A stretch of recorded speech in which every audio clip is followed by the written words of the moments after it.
Thank you, Chairperson, for a very frank and deep delivery as usual. The life of change agents is certainly not easy. It's a lonely, dark road. It's a hard road. They often get ostracized for wanting to walk the path of integrity. But it's a chosen path of persons of a higher moral code, a path in which one must be willing to be sacrificed. And so we move to the next item on our agenda. In memory of the whistleblowers who have lost their lives in the brevity against corruption, we would like to invite the Deputy President to light a candle, and we'd like to invite Ms. Stimpel from the Whistleblower House to give us a summation. Protocol, may you kindly bring us the lighter.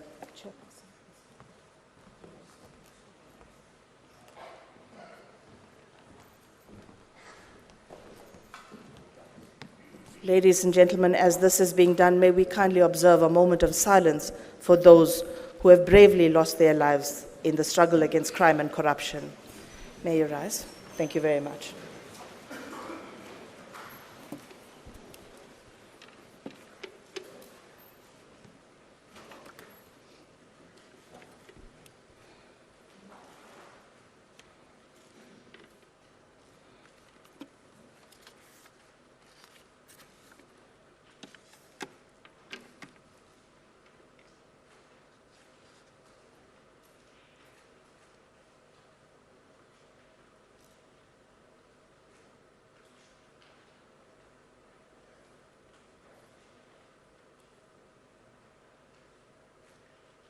Thank you. You may be seated. Good morning, esteemed guests today. All protocol observed. A quote by Elie Wiesel. He states, "To remain silent and indifferent is the greatest sin of all." Today, we've been lighting this candle not only to remember whistleblowers who have been killed, assassinated, but those who also remain in our state institutions and in the private sector who were brave enough to stand up against what is wrong, in spite of the victimization, the threats, and the intimidation. I hope that the light of this candle allows us to see that state capture and corruption continues. In fact, it never did end. Today, I'm joined by a number of civil society organizations and representatives to make our voices heard in challenging the idea that we are winning the war against corruption and state capture, when the facts and lived experiences of ordinary people in this country tells us otherwise. Instead of turning the tide of corruption, we are now facing a tsunami of corruption and state capture cases. And I'd like to pause here, lest we forget, to remember Babita Deokaran, 53, Gauteng Health Department official, gunned down outside her home on 23rd of August 2021.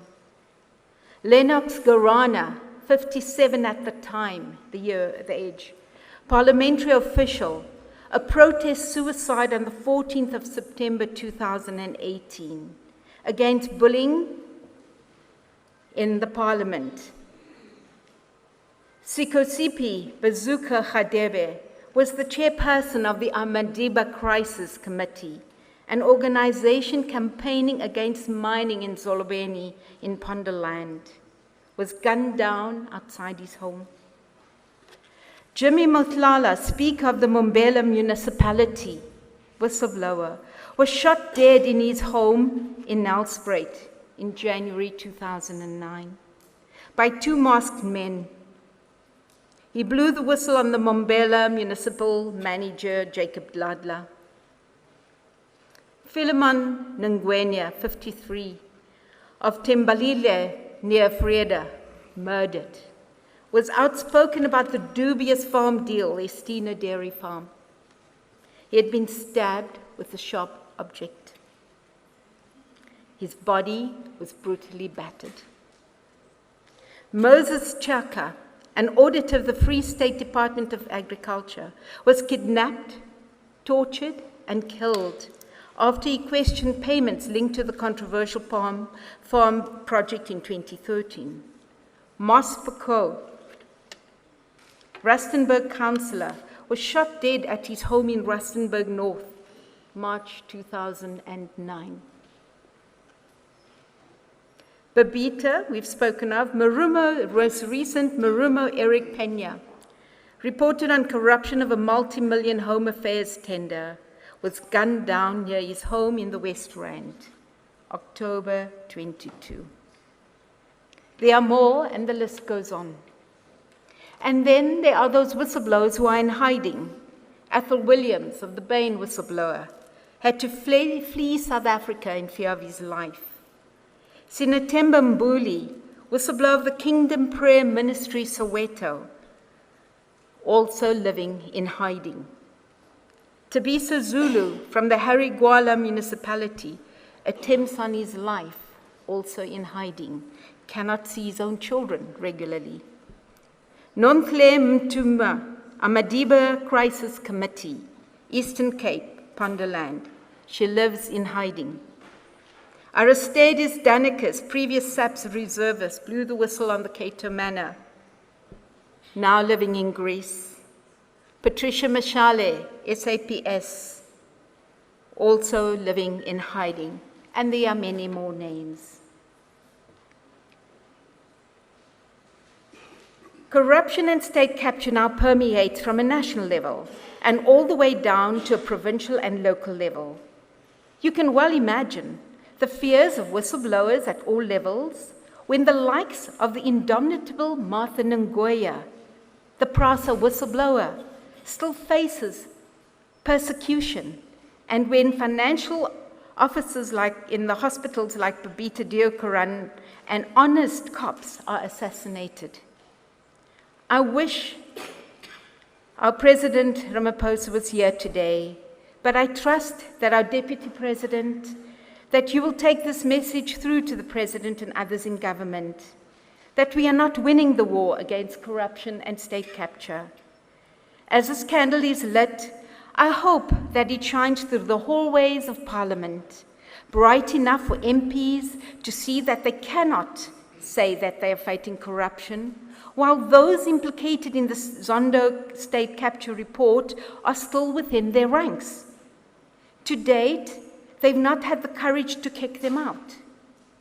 I hope that this light of this candle shines bright enough to uncover the coal mafias, the water tank mafias, the construction mafias, the sanitation mafias, and those within the state who are facilitating their corruption.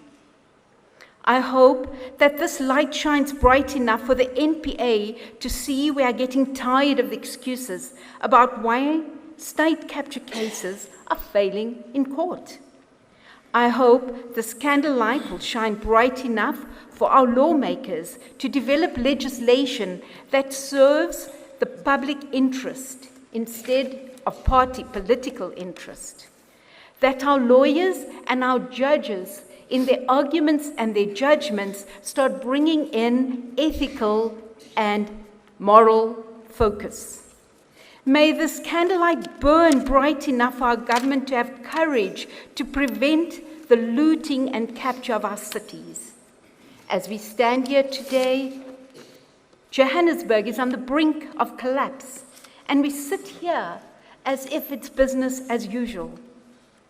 I hope that this candle shines bright enough for government to understand how corruption and malfeasance crippled Transnet and Eskom and our economy, and how they cannot let this simply happen and continue.